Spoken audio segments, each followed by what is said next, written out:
Yeah, here's a couple of robot sketches, and, I kind of use all my line weight techniques here, particularly the ones with leaving stuff open. Like, instead of making that line complete there, you can just use pattern to form lines. And it's a super important technique, but any chance you have to not draw a line, do it. Let's do this, mister. Hi, I'm Charlie with Proko. I'm here with Toyagogo, Nicholas. All right, let's get looking at sketches. So I feel very strongly that the world would be a better place if we just made all the, songbirds out there Gundams. So giving them like little missiles and fast packs and give them little laser swords and stuff like that. Do you have any birds that combine together to create a giant mech bird? Oh, that would be awesome. Like some sort of mega bird. Like you get a bunch of chickadees bringing down a hawk because they turn into like songbird Voltron. That'd be awesome. I've been messing around with a lot more narrative pictures and just trying to challenge myself more. And here's actually, this was inspired by my mentor, Martin Wilson, who got me into toy design a long time ago. And Martin's since moved on from toys and he's making artesian breads right now. So I made a little robot of him. I got his like signature mustache in there. And some artesian breads. Were you a person that took up sourdough baking or any kind of baking during the pandemic? No, but it's a pretty strong cope. In fact, I might get into sourdough. Stuff's crazy right now. So here's another version. This is probably me baking bread. So my attempt at sourdough. Then a little Hellboy hand. Lately in my sketchbooks, I've been really kind of pushing myself to failure. You get into a certain comfort zone. Like there's a general equation, particularly when you're posting on Instagram, is just fill the page, have a very direct, very iconic initially. And I'm trying to get away from that just to grow as an artist. And we're here to promote the line weight course. Yeah, it's something that I just didn't see covered a lot. Like I've always been obsessed with line weight, but I never really had any resources to learn it. So I kind of studied it on my own over decades. And then I kind of got to the end of it and I'm like, oh, this could have been taught in like 2 hours. Yeah, I think the best courses come from the subjects that people wish they had when they were learning art. It is the class I wish I had 20, 30 years ago. Line Weight Fundamentals is 15% off if you get it by the 24th. Get it at proko.com/Toyagogo. Then, of course, we have the Berserker Otter. He's getting quite a following, Berserker Otter. And then, of course, axolotls. Axolotls are hot right now. Yeah, everyone loves them, and they're right to. I had someone who wanted me to draw his logo for his coffee shop, and I did it, and it was an axolotl, and it was kind of cool. I think it's Steamworks Coffee around the Buffalo area. Yeah, it was fun because I got to break out the gouache, and I'm starting to combine gouache and marker a lot more. Though I find it hard to harmonize my colors when I combine marker and gouache. Like if I just go in like this is just all gouache and it just feels like it harmonizes better. I was pretty excited because Space Wolves got their own edition in 40K, so I did a wolf servitor. Do you have your own 40K miniatures that you paint? Oh gosh, yeah, it's a problem, man. I mean, I'm really stoked about 11th edition coming out in like 3 months. Kind of a theme that I've always been fascinated with. I think as human beings, we're becoming more materialistic and less spiritual. And I think it would be interesting where we made things that kind of went full circle and became more spiritual. So we got kind of like an animistic pygmy robot and then some sort of magi robot. Nice. Techno shamans. Little shamany robots. Yeah, kind of like it. My attempts at figure drawing. I am getting better at figure drawing. Yeah, here's a couple of robot sketches. And instead of making that line complete there, you can just use pattern to form lines. Any chance you have to not draw a line, do it. When I'm drawing in my sketchbooks, I'm often thinking like, where can I leave the lines open? And especially now that I've done the course, it's sort of funny because like when I'm making the course, I'm actually learning from myself in a weird way. So now when I draw stuff, I'm like, oh, not leaving it open enough, or oh, my hatching lines aren't following the contours enough, or something like that. But oh yeah, that's important. Yeah, so like now there's all this pressure to like actually do what I taught in my course. So I don't make a sketch where I'm like, oh, Lynn, your spring line is a little heavy. They always say that teaching is the best way to learn yourself. It really is. I kind of want to take some subjects that I kind of suck at, like anatomy, not actually make a course to put out. I think Stan's kind of perfected that, but just make one just to kind of get in my head better. That's a cool blaster. Can you tell us more about that? Oh yeah. I was hanging out with my nephews and my boys, and we were like, let's draw a gun. And they're like, let's draw a blunderbuss. And I'm like, okay, let's do a blunderbuss. But me, I have to tech everything out. So I put a missile launcher, a repressor, and a marker light scope on it. Is that marker? This is all marker, jelly pens. Oh yeah, people are always asking me what pens I use, so And this is typical my fare for what I draw with. You know, I use microns. I'm experimenting with quill pens. They're a little tricky. It's a different feel, and it's going to take me a while to get it. Of course, the Pentel Pocket Brush Pen. I'm loving the Copics. I really am. I like the refillability of them and the fact that you can kind of control the saturation, which is nice. And I like keeping a warm and a cool colored pencil just to kind of get a little bit of local color into my sketches if need be. I don't know if anyone wants a sketchbook drawing class from me. I'd happily make one because I've made some wacky techniques. And of course, these Jelly Roll pens are really nice too. Something I've started doing in my sketchbook is I'll actually carry like a little lid from, like a pickle jar, and I'll put like gouache in it. And the gouache will just dry in it and kind of, glue to it. So I can just carry it in my case without it making a mess. And then, you're just out sketching, you pull out a brush, and then you activate this, wet it, activate it, and then you can go in and use gouache in your sketchbook. Nice, so it'll get you out of a pickle. Gotta get you out of a pickle, bro. Flassic. They're not sponsoring us, but I'm open to selling out at any time. Yeah, here's another one of my characters, Dynamite Hedgehog, dropping truth bombs and the importance about teaching your kids about punk rock. And something I've been trying lately is just really getting more dramatic, camera lenses into my drawings. It took me a while to get. I'm starting to get the hang of it. I came from a very conservative industrial design beginning, and there wasn't like a lot of dramatic angles or dramatic focal lengths and stuff like that. And I'm starting to like force myself to do that just to get more drama out of my drawings. What are you doing to practice that? Are you looking at a lot of reference? Or are you like fiddling with actual physical models and like changing your viewpoint or taking your own reference? I gotta tell you, Charlie, you're a fancy lad, because I'm just a simple son of a bitch. I'm just like, okay, make the thing in the foreground as big as everything in the background and just transition to the background. That's how I'm doing. I'm just gotta... I am working on the perspective course with Marshall, so that's where my head's at. Oh, Marshall. Oh, he's so good. He's so good. Again, like, I like the intersection of, like, rogue robots and nature. This robot's just sort of indifferent to these guys. There's not like a protector or anything. He's just like, all right, we're birds and we can park here in this particular model of mech. So just a bit more of that. I like the derpiness of that squirrel. Beavers, rodents with chainsaws, more robots. I do have a robot drawing class I recommend everyone take. I didn't add a lot of technical, mechanical stuff in it, and I've had some requests to do it, so I might add that to the class. I'm ancient. It's, I'm getting kind of ready to pass the torch of my knowledge. I'm genuinely interested in making you guys as successful as possible in your art journey. So if you feel like I missed something in a course or something can be elaborated on, definitely speak up. So more frogs and mechs. So I went through like a frog mech phase, frogs and robots, little frog and toad situation. Yeah. Mm-hmm. I got this page right here. I was just like, painting frogs in gouache is really fun. Because I've always liked, like with greens, just bringing out the yellow.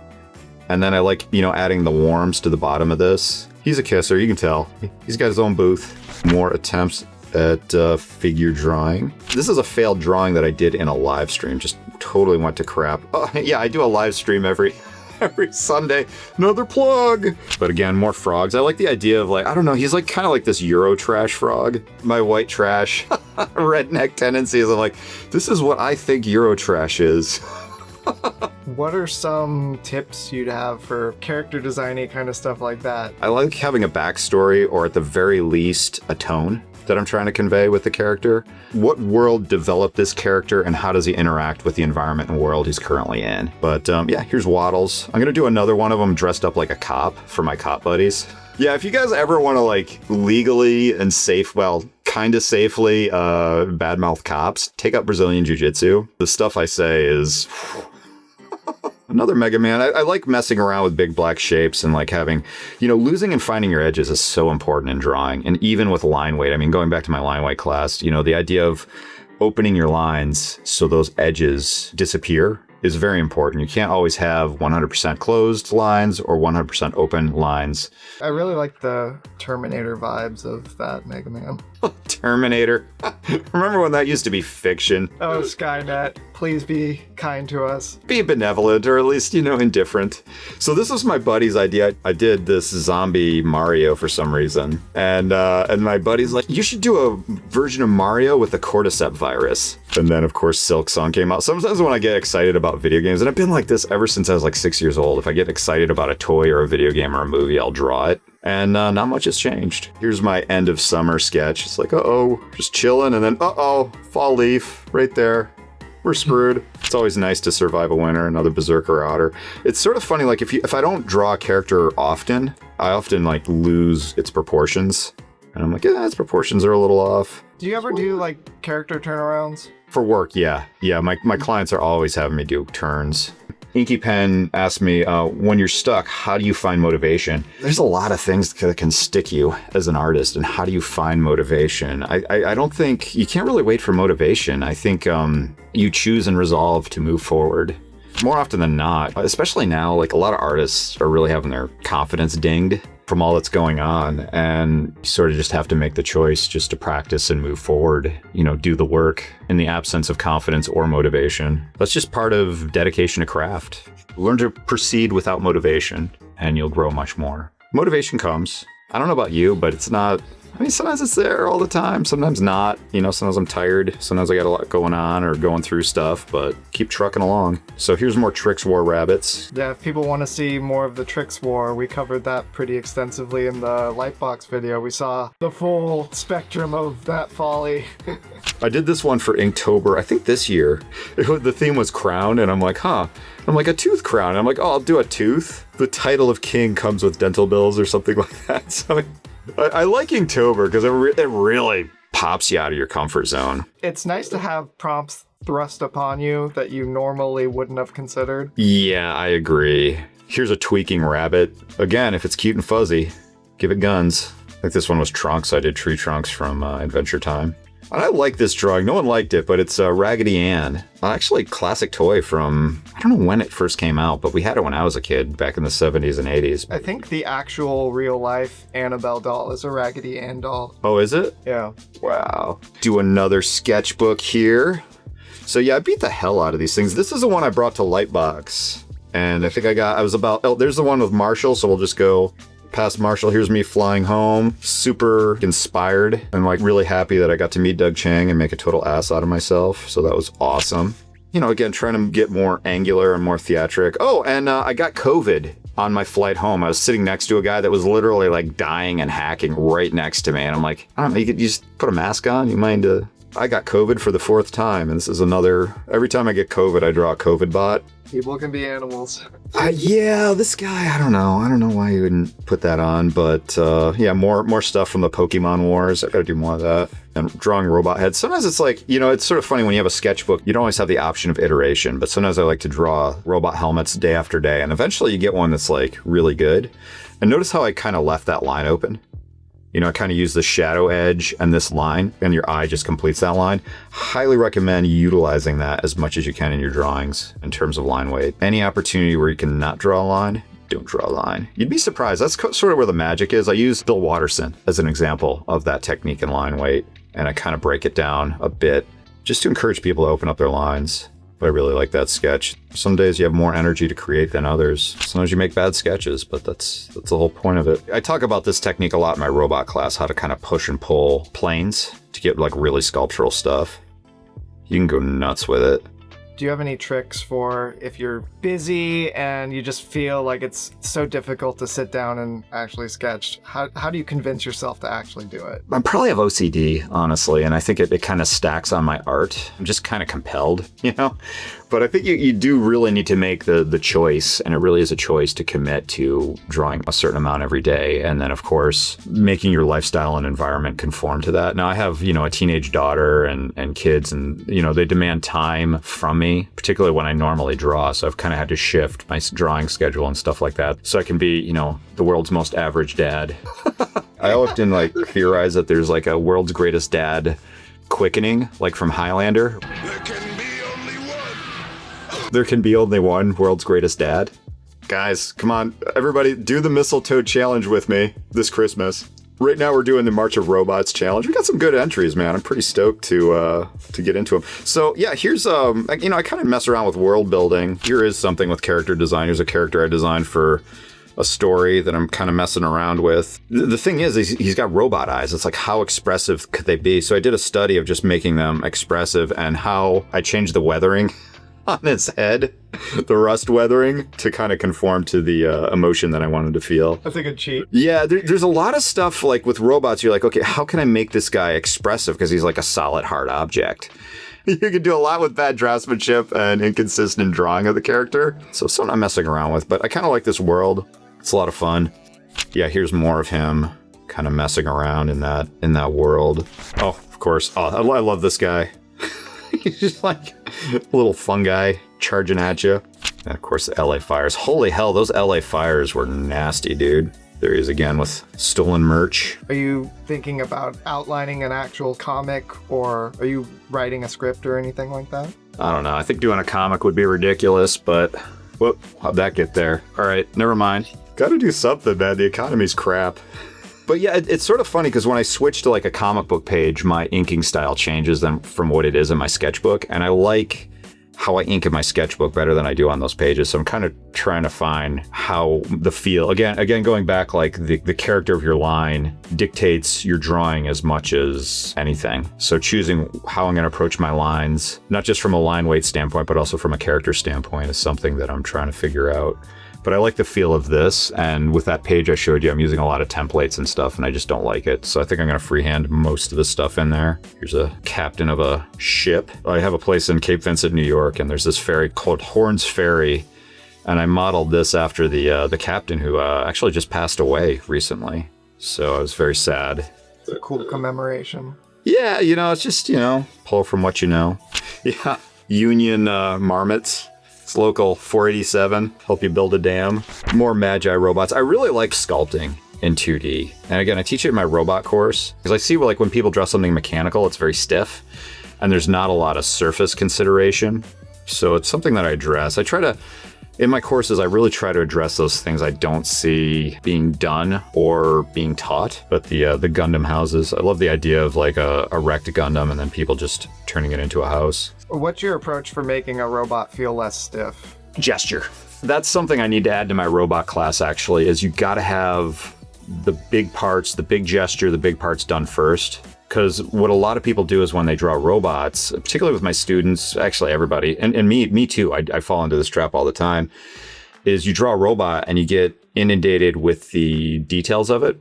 And it's like, okay, well, you have a ton of details, but none of them are flowing and working together from a design standpoint. So that's something I'm hoping to crank out over the next year. Let's see, we got a Skull TikTok iPhone charger.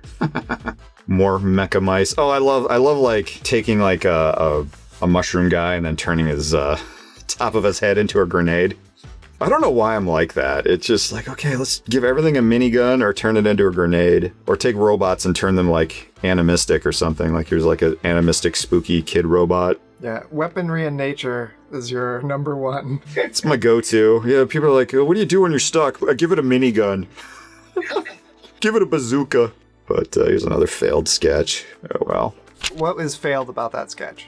I just don't like it. I think a big part of it is my lines are too close and I'm just not taking advantage of opening my lines enough. I'm always reminding myself, keep them open. Keep those lines open. It's like a chess game trying to find out how to not draw lines. Which is funny because I'm like, yeah, I'm trying to sell a line weight class. And I'm like, okay, here's the big lesson. Don't draw lines. It's like, what? Put the pencil down. Put the pencil down. But learning how not to draw lines, it's like a puzzle. It's kind of fun to do. Again, yeah, I completed every damn line in this drawing just about. So this is before I did the course and taught myself. So more robots, more kooky robots. This one I think I definitely lost. I didn't gesture this one out and really establish my silhouette strong enough. And there's a lot of detail that got lost in here. It's just like a push-pull. Another animistic robot, just, yeah, I didn't draw the line. How do you not draw lines? Well, just put a little bit of bird poop in there. Have that complete the edge. No, but there's something about that, just put pattern on the edge. Woo! That'll make the edge work. Hello Kitty. Hello Kitty, my old friend. This I'm like really focusing on leaving my lines open and leaving those little highlight areas and stuff like that. Super important. Makes it jump.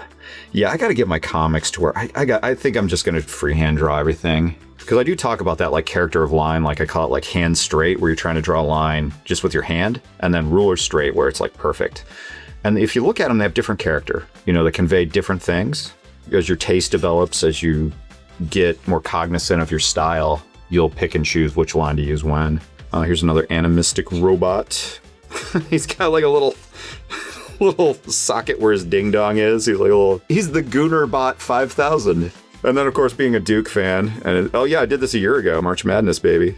Something about geese or ducks is they're just so absurd, but their eyes are so dead and sociopathic. And they're just like these jolly little sociopaths. So I had him quoting Conan the Barbarian. Crush your enemies, see them driven before you, and hear the lamentation of their women. Yeah, I can see Goose going full barbarian. Oh yeah. Oh, maybe I should make like a barbarian, because I like putting like military gear on like animals. But if I gave him like a Conan sword as well, I think we got a little something for April. Okay, so this sketchbook had a really messed up binding where it just didn't open up correctly. So I beat the living hell out of this binding. This is my daughter's drawing right here from Demon Slayer.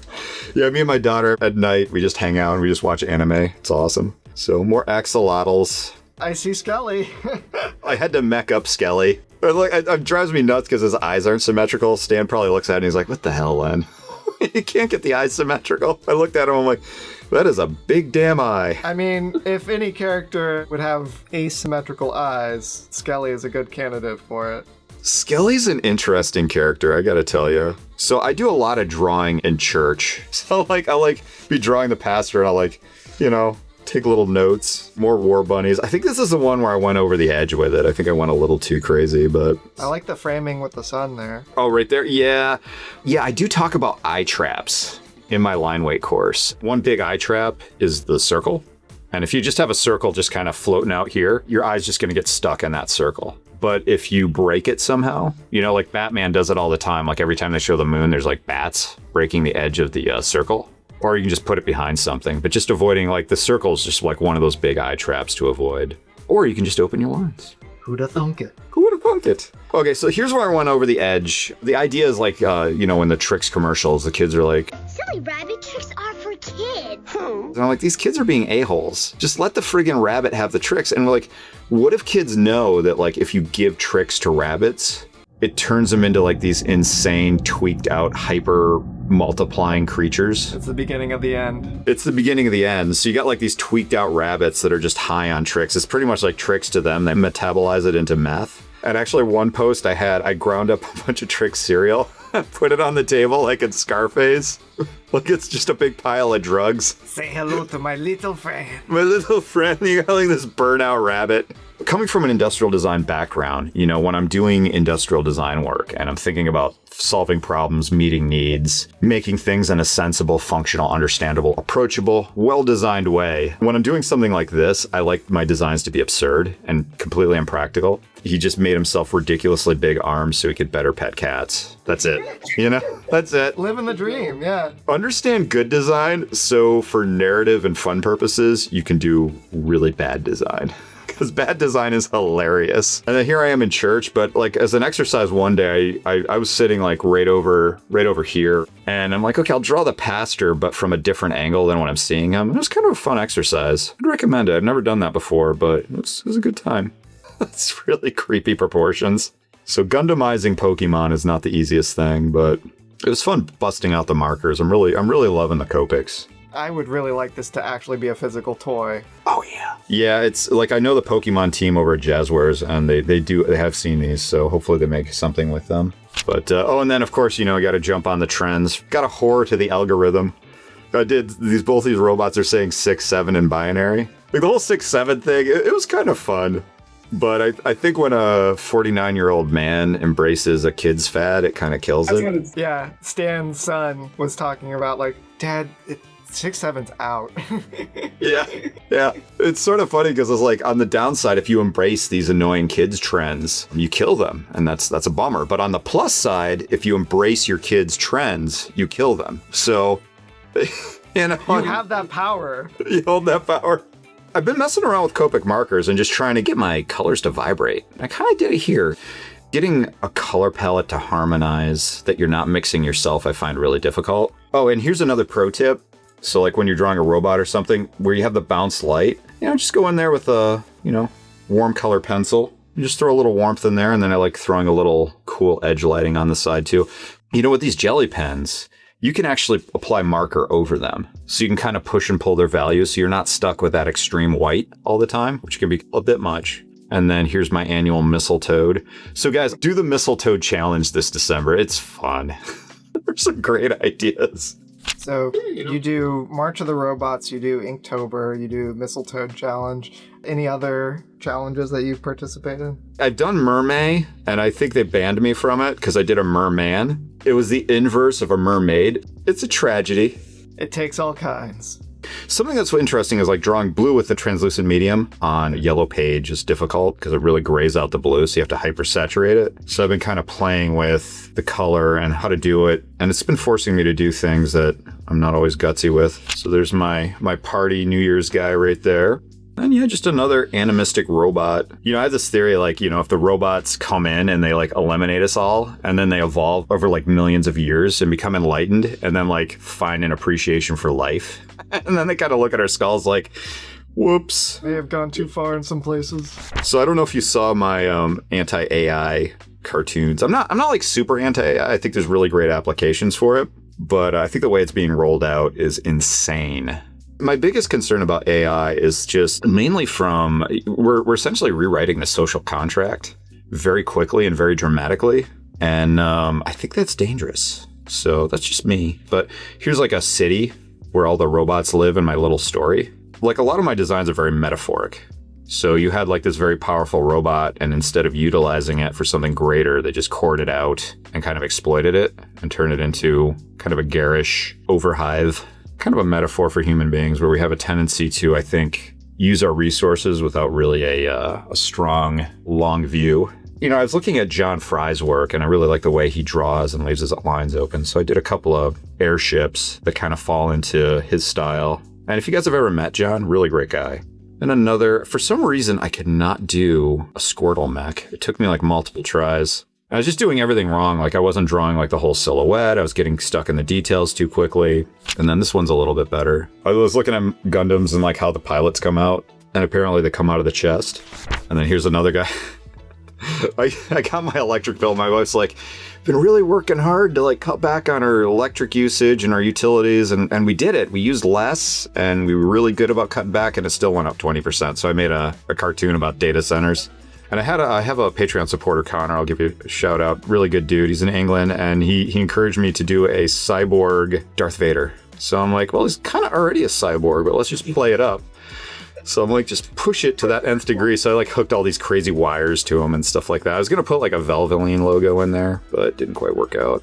Like you, like Darth Vader goes to Jiffy Lube. Oh, here's the ship. Sometimes I forget that there's like an actual sketch on the opposite side of the paper, and then I put down all this marker and I ruin it. The sketch on the opposite side, but here's a design for like a ferry. So this is like based on the ferry that goes from Wolf Island to Cape Vincent. More airships. I like airships, but this one's designed for kind of like a story narrative idea. So it's very important that, you know, you have this pronounced area in the front. How much do you think about the functionality of the ships as you're designing them? Quite a bit, but particularly in terms of how it relates to story. There's a scene I have in my head where this shape is kind of necessary. And then, of course, the function is, you know, air intakes and stuff like that. I think if you guys want me to add that more mechanical details to robot lesson where I go in like an ID nerd, I think I'm gonna make that lesson. And then we got more characters, just trying to find like robots to populate this world. And then I drew this guy, Edgar, who I love to death. Oh, here's Edgar. So he's like this little autistic robot, and his fascination is with anything organic. So here he is with a mouse, and he's not like scared of it. He's just hand flapping because he's so excited to see it. So in this world, like organics are very rare. For him, like organics are like trains. He's got his little fidget toy right there. With humans and technology, we're kind of threatened to adopt it, otherwise we fall behind. And there's sort of like a lemming effect to it. It's like, okay, you got to keep up or you're going to fall behind. Or it's like, well, what if we're all lemmings? You know, have you ever thought that? Like, but yeah, my daughter inspired me to do this. She does these cute little Hollow Knight drawings. Me and my daughter, we do cons together. So we go to comic book conventions and I sell prints and she sells prints and crocheted stuff. It's a lot of fun. So if you guys ever see us, come on over. I'll be at, I don't know, what cons am I doing this year? I'm doing Retro Game Con in Syracuse. I'm doing SteelyCon. I'm doing Wellsboro Comic Con. Got a whole bunch I'm doing. I don't know if you guys saw my Epstein Island cartoon I did on Instagram where I have like Emperor Palpatine, like arguably the most evil cinematic villain, going like, what the hell is wrong with you people? Here's like another little cat. I like this idea of like a little ball, and then it just like, you got all this nano crap comes out of it. Call him Skull Cat. He's fun. More explorations of it. Here's my daughter at a band concert, and all. She's so short, all I could see was her feet and the top of her head, so that's all I drew. Oh, and I love cyberdizing rocks. Oh, here it is. I like robotics because you can like just turn anything into a thing. And then, of course, I'm always thinking about, I don't know, am I the only person who thinks this way, where you're playing a video game and you're like, your character's just going down the bottomless pit. And you're like, what happens at the bottomless pit? Does he just fall forever? Is there something at the bottom? So I have poor Mega Man, who have sent down many a bottomless pit. And then here's more Skull Cat. I got the proportions wrong. These proportions are tough, man. Like I need a style guide when I'm just getting used to a character. I like the proportions of this one way more than this one. I will find that sometimes with the very loose sketch that I just cranked out. You have to keep referencing that or you lose it. It's tough, man. I mean, and when you get to ink, there's something when I ink in my sketchbook, I'm very loose, but when I ink it in illustration, I get very tight. So I'm trying to figure out how to keep that looseness. More Terminator stuff.